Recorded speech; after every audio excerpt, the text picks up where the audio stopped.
Let's move forward. अस्सलाम वालेकुम। आपका गुड नेम?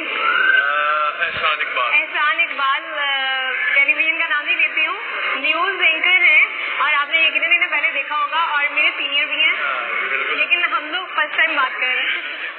तो ये बता दें कि पंजाब के गवर्नर का क्या नाम है? पंजाब के तो यार बहुत आसान है, जो बस हमारा आसान सा ही सवाल था। अब हमें कोई गाना सुना,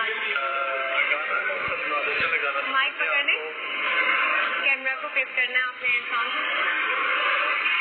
सावन भी तो जाए बेहरवा, सावन भी तो जाए बेहरवा, मन मेरा घबरा है, मन मेरा घबरा है, सो गए परदेस पिया तुम, सो गए परदेस पिया तुम, चैन हमें नहीं आए,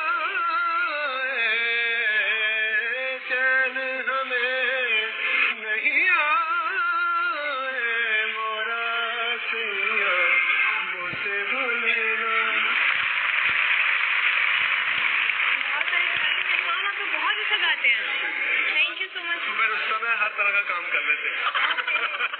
ओके जी, thank you so much. Thank you, बहुत अच्छा लगा इनसे बात करके। आइए हम आगे बढ़ते हैं।